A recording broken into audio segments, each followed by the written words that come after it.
Welcome to the Slop Farm. Enjoy the video. In this video, I will explain how to play Pokémon Sun and Moon on PC. First, you'll need an emulator. Citra is a well-known Nintendo 3DS emulator that runs these games smoothly on your computer. Make sure your PC has at least 4 GB of RAM and a decent processor for the best experience. Downloading the correct version is crucial for compatibility and performance. Next, you'll need the game files for Pokémon Sun or Moon.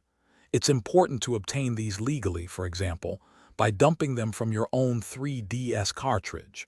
Once you have the files, install the Citra emulator on your computer. After installation, open Citra and navigate to the configuration settings. Adjust graphics and audio options to suit your system for a smooth gameplay experience. Now, let's set up your controls. You can map keyboard keys to mimic the 3DS buttons, or connect a compatible game controller for a more authentic feel.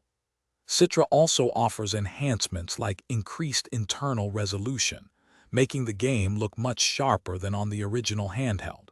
Remember to save your game frequently within the emulator to avoid losing progress during your adventure. If you encounter any issues, a few troubleshooting steps can help. Ensure your graphics drivers are up to date, as this often resolves visual glitches or performance problems. Many online communities and forums offer solutions for common emulator challenges, so don't hesitate to search there. Also, remember to check the description below for a link to the Alola water bottle and other great deals. Enjoy your journey through the Alola region on your PC. Thanks for watching. Consider subscribing if we helped you today.